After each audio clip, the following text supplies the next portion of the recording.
विद्यार्थी मित्रों, आज हम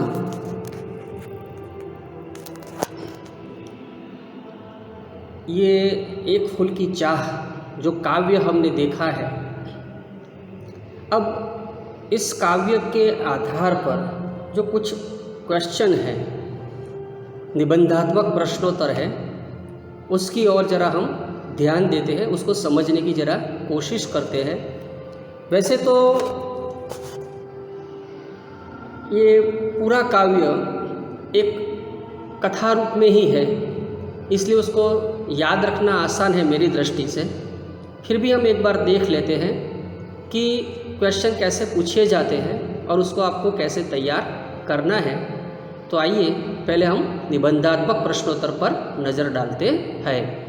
तो पहला जो प्रश्न है कि एक फूल की चाह कविता के आधार पर सुखिया के पिता की विवशता अपने शब्दों में चित्रित कीजिए। एक फूल की चाह कविता के आधार पर सुखिया के पिता की विवशता अपने शब्दों में चित्रित कीजिए। विवशता यानी लाचारी, उसकी बेबसी। तो हमने वो काव्य देख लिया है कि पूरा काव्य सुखिया के पिता पर ही है, जिसमें उसकी लाचारी है, बेटी के प्रति असीम प्यार है। अछूत होने के कारण वो अपनी बेटी की इच्छा को पूर्ण नहीं कर पाता है, उसका अफसोस भी इसमें दिखाई देता है। ये सारी बात हम अभी आगे काव्य में देख चुके हैं। तो अब हम आंसर देखते हैं। सुखिया का पिता अछूत कही जाने वाली जाति से था। सुखिया का पिता अछूत कही जाने वाली जाति से था। उसकी व्यवस्था ये थी कि आम लोग यानी दूसरे जाति के लोग उसे और उसकी जाति को नीचा मानकर अपने पास नहीं फटकने दिया करते थे। ये उसकी सबसे बड़ी विशेष व्यवस्था है कि लोग उसको नीचा मानते थे, उससे दूर रहते थे, उसका तिरस्कार करते थे, उसको अपने पास नहीं आने देते थे। उनके लिए सवर्णों के मंदिरों में जाना मना था। लोगों की ऐसी मान्यता थी कि अछूत जाति के लोगों से मंदिर अपवित्र हो जाते हैं, भ्रष्ट हो जाते हैं, ऐसा लोगों का मानना था। एक दिन जब उसकी बेटी सुखिया बीमार हो गई तो उसने अंतिम इच्छा के रूप में मंदिर की देवी पर चढ़ा हुआ एक फूल मांगा। क्या हुआ? जब उसकी बेटी सुखिया, अभी मैंने बताया था आपको कि प्लेग की बीमारी के कारण, महामारी के कारण जब बीमार हो गई तो उसकी अंतिम इच्छा के रूप में मंदिर की देवी पर चढ़ा हुआ एक फूल मांगा, परंतु उसका मंदिर में जाना मना था क्योंकि वो अछूत था। फिर भी अपनी बेटी की इच्छा पूरी करने के लिए वह मंदिर में चला गया। जैसे ही पुजारी ने उसे देवी के प्रसाद का फूल दिया, वह फूल लेकर वापस चल दिया। हमने वो देखा था कि प्रसाद अंजलि भर के दिया, लेकिन वो इतना हर्षित हो गया देवी माँ का फूल पाकर कि प्रसाद लेना भी भूल गया था। और इससे पुजारी ने उसे पहचान लिया कि वह अछूत है। उसने शोर कर दिया और भक्तों ने उसे पकड़ लिया। वे उसे मारते पीटते हुए जेल में ले गए, जहां न्यायाधीश ने उसे 7 दिनों की कैद फरमाई, यानी कि उसको 7 दिन की जेल हो गई। उसके पीछे उसकी बेटी की मौत हो गई। जेल में जाने के कारण बेटी की देखभाल कोई कर नहीं पाया और बेटी की मौत हो गई। वह बेचारा अपनी बेटी की छोटी सी अंतिम इच्छा भी पूरी न कर सका। तो ये इसकी सबसे बड़ी विवशता है कि मृत्यु के समय एक पिता अपनी बेटी को मिल नहीं पाता है, उसका आखिरी दर्शन नहीं कर पाता है। उसकी अंतिम इच्छा जो है मरते समय देवी माँ के फूल लाने की वो भी वह पूरी पिता के तौर पर नहीं कर पाता है। तो ये दोनों बातें उसकी विवशता बन जाती है। लेकिन विवशता के पीछे ये अछूत वाला कारण है, लोग उसकी इच्छा को पूरी नहीं करने देते हैं और वो बेबस, दुखी और लाचार होकर अपनी बेटी को खो देता है। अब देखते हैं दूसरा क्वेश्चन। प्रश्न दूसरा ये है कि क्या यह कविता आपके मन में रोष उत्पन्न करती है? करती है तो क्यों अथवा क्या? आपका बस चले तो आप क्या कर सकते हैं, ये हमें पूछा गया है कि समाज में ये हमारे समाज का ही एक प्रतिबिंब है, हमारे समाज का ही एक दृश्य है। अगर हमारे आसपास में कहीं ऐसी घटना घटती है तो क्या आपके मन में रोष उत्पन्न करती है? अगर करती है तो क्यों करती है? और अगर आपका बस चले तो आप इसके लिए क्या कर सकते हो? बराबर है? आया प्रश्न समझ में? तो प्रश्न के रूप में आपको अपनी बात बतानी है कि हाँ, यह कविता हमारे मन में रोष उत्पन्न करती है क्योंकि वो जाति पाति के भेदभाव पर भरी हुई है। इसे पढ़कर मन में आता है कि समाज में ऊंच नीच का भाव बहुत बुरा है। समाज में ऊंच नीच का भाव जो है वो बहुत ही बुरा है। यहाँ किसी को जन्म से ही नीच और अछूत माना जाता है और किसी को ऊंचे कुल का माना जाता है। ये कुल हमने बनाए हैं, ऊंच नीच हमने बनाया है। ईश्वर ने सभी इंसान को एक जैसा ही रंग रूप में बनाया है, सभी का खून भी एक ही रंग का है, लेकिन समाज ने कुछ नीति नियम के आधार पर उसके जो अंतर बनाया है जाति में, धर्म में, भाषा में, ये सारी बातें समाज के लिए कलंक है। ये उसी का उदाहरण है। ऐसा भेदभाव ऊंची जाति वाले ही करते हैं, जो अपने आप को उच्च कुल के मानते हैं, सवर्ण मानते हैं। वे जाति के नाम पर नीच कही जाने वाली जातियों को दबाकर रखना चाहते हैं, उसका शोषण करना चाहते हैं, उसको दबाकर उससे अपना मकसद पूरा करना चाहते हैं, उस पर हुकूमत जमाना चाहते हैं। तो अपने मंदिरों में न आने देना ऐसा ही एक पाप और अपराध है। क्या है? अपने मंदिरों में न आने देना ऐसा ही एक पाप और अपराध है। क्यों? क्योंकि मंदिर ऐसी जगह पर है जहाँ पर कोई भी अपवित्र नहीं होता है, अपराधी नहीं होता है, छूत अछूत नहीं होता है, ऊंच नीच नहीं होती है। ये ऐसी पवित्र जगह है जहाँ पर हर इंसान जा सकता है।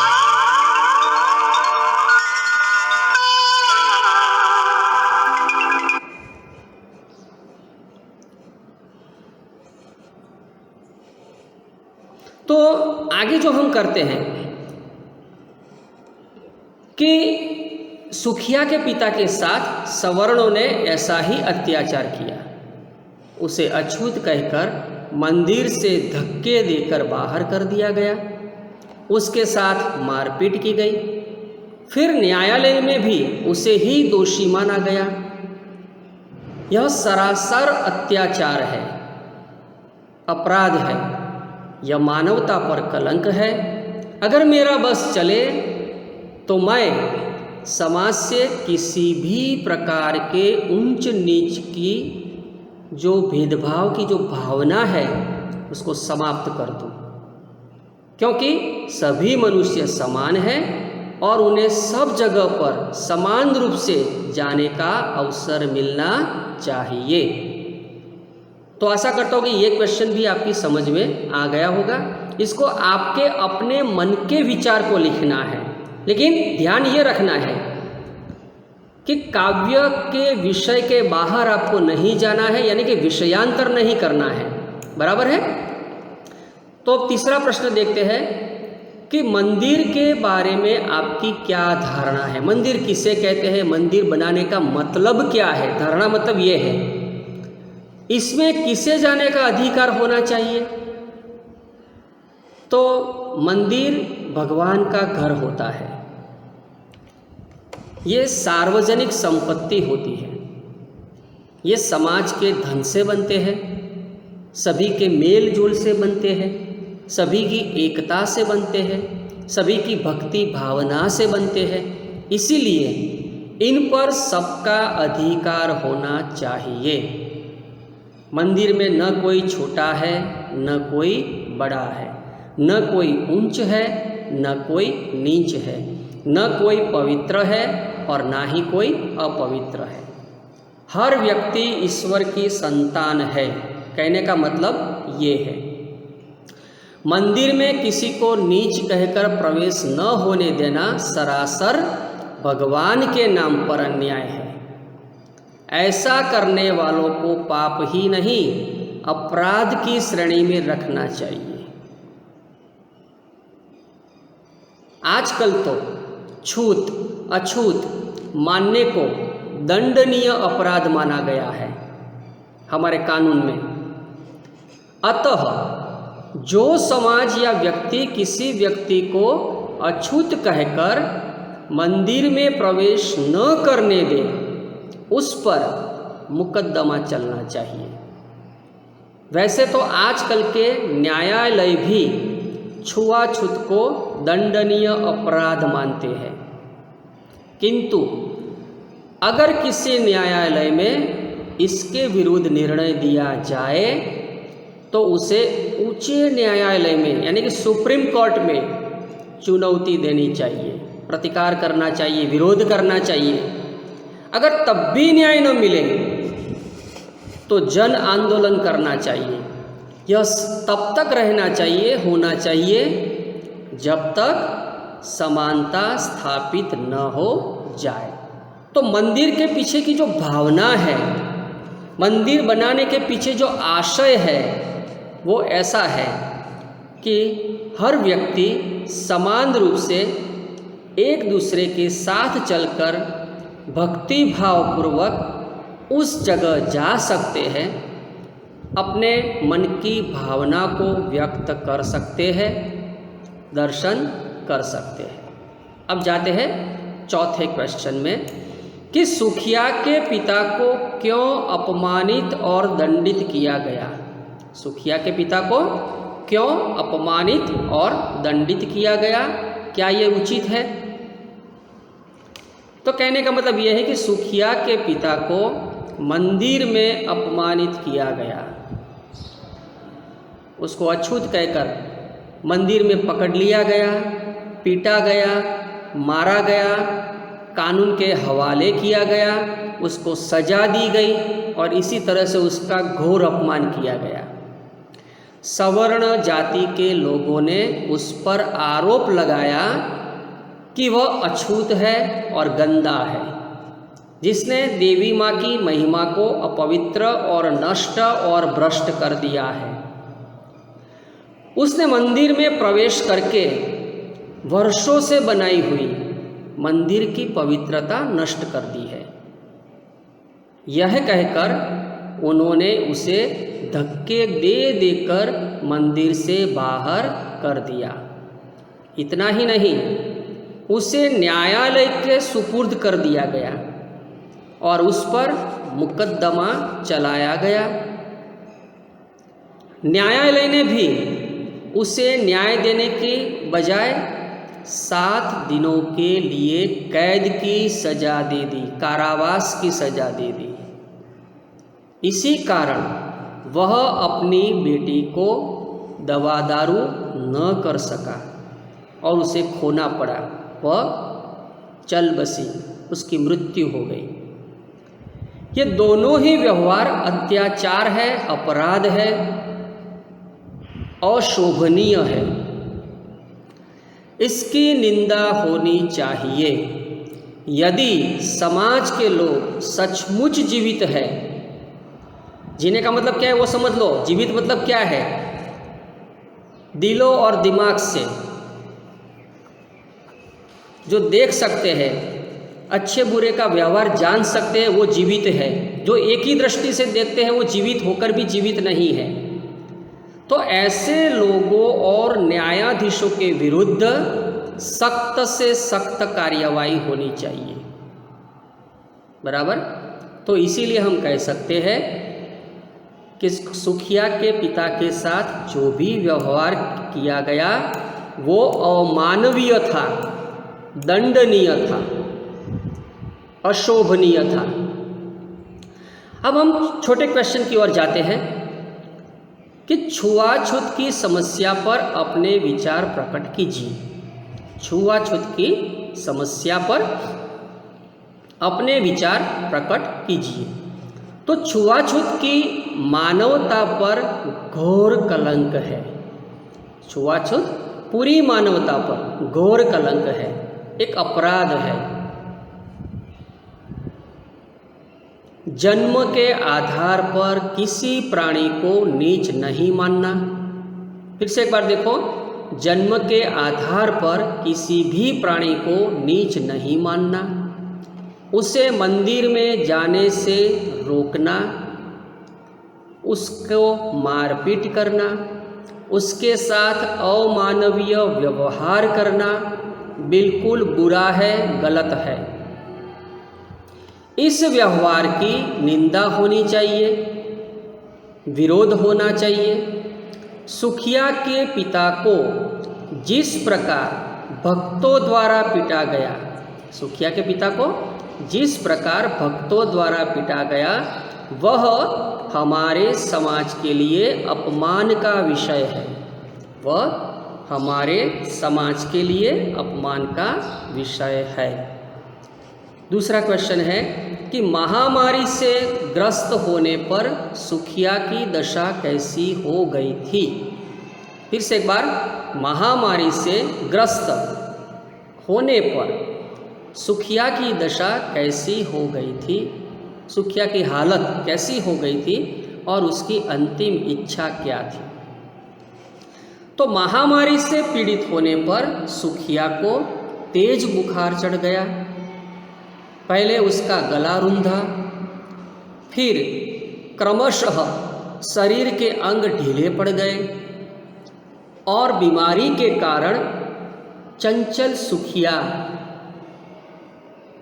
निढाल हो गई, बिस्तर पर लेटी रही। सुखिया की अंतिम इच्छा यह थी कि वह देवी के मंदिर से एक फूल पाना चाहती थी प्रसाद के रूप में। आया समझ में? बराबर।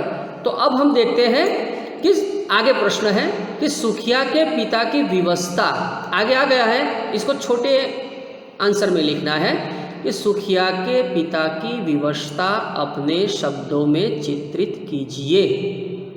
सुखिया के पिता की विवशता अपने शब्दों में चित्रित कीजिए।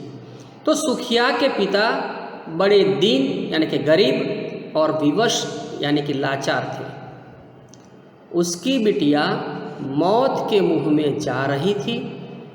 वह देवी के मंदिर का फूल चाहती थी, परंतु सवर्ण पुजारी उसे अछूत मानकर मंदिर में आने नहीं देते थे। उसके दोनों ओर मुसीबत थी, इधर कुआं उधर खाई। अब जाते हैं अगले क्वेश्चन पर। सुखिया के बाहर खेलने जाने पर पिता का हृदय क्यों कांप उठता था?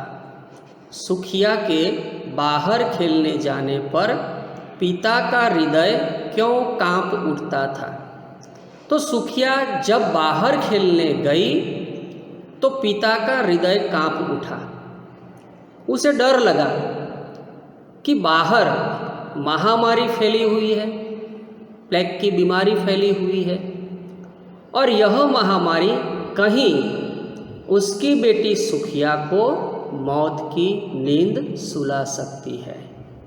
पिता को डर था, लेकिन बेटी को रोकना मुश्किल था। बहुत ही छोटी थी, नासमझ थी, उसके दिल को पिता तोड़ना भी नहीं चाहता था और उस पर बीमारी की आफत आए वो भी करना नहीं चाहता था। आगे क्वेश्चन है कि सुखिया कौन थी? उसे अस्वस्थ देखकर उसके पिता की दशा कैसी हो गई थी? यहाँ दो तरह से क्वेश्चन पूछा गया है। पहला है सुखिया कौन थी? उसे अस्वस्थ देखकर उसके पिता की दशा कैसी हो गई थी? और वही क्वेश्चन दूसरी तरह से पूछा गया है कि सुखिया को बीमार देखकर उसके पिता की क्या दशा हुई? फिर से देखते हैं, सुखिया को बीमार देखकर उसके पिता की क्या दशा हुई? अब आंसर देखते हैं। सुखिया एक अछूत बालिका थी। सुखिया एक अछूत बालिका थी। उसे महामारी के कारण बीमार देखकर पिता की आंखों के सामने अंधेरा छा गया। कई उपाय किए, कोई कारगर नहीं हुआ, तो उसको बीमार देखकर पिता की आंखों के सामने अंधेरा छा गया। वे किसी भी सूरत में अपनी बच्ची को बचाना चाहते थे। कुछ भी हो जाए, कोई भी प्रयत्न वो छोड़ना नहीं चाहता था, किंतु वह लाचार था, विवश था अपनी जाति के कारण। आगे प्रश्न देखते हैं। सुखिया के पिता को मंदिर में देखकर सवर्णों ने उनके साथ कैसा बर्ताव किया? सुखिया के पिता को मंदिर में देखकर सवर्णों ने उनके साथ कैसा बर्ताव किया, अथवा भक्तों ने सुखिया के पिता का अपमान किस प्रकार किया, अथवा भक्तों ने सुखिया के पिता का अपमान किस प्रकार किया? अब उत्तर देखते हैं कि सुखिया के पिता को मंदिर में देखकर सवर्णों ने उसे पकड़ लिया। क्या है? सुखिया के पिता को मंदिर में देखकर सवर्णों ने उसे पकड़ लिया, उस पर लातों घूंसों से प्रहार किया, फिर न्यायालय में भेज दिया। ये तीन बात आपको याद रखना है। सवर्णों का पकड़ना, लातों और घूंसों से मारना और फिर उसे न्यायालय में, कोर्ट में भेज देना। अब आगे जाते हैं। सुखिया के पिता को दंड क्यों भोगना पड़ा? सुखिया के पिता को दंड क्यों भोगना पड़ा? आज सामाजिक स्थिति में क्या बदलाव आया है? आज सामाजिक स्थिति में क्या बदलाव आया है? तो सुखिया के पिता को 7 दिनों का दंड इसलिए भुगतना पड़ा क्योंकि न्यायालय ने उसे मंदिर की पवित्रता, देवी माँ की गरिमा भंग करने का दोषी पाया था। यह सामाजिक बुराई आज लगभग समाप्त हो चुकी है।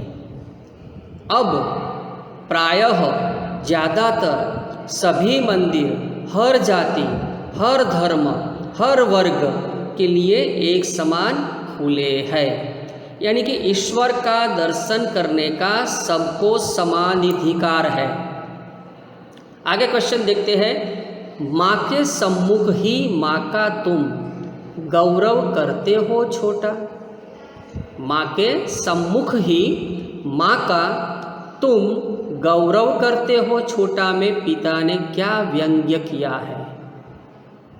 सुखिया के पिता ने क्यों ऐसा कहा?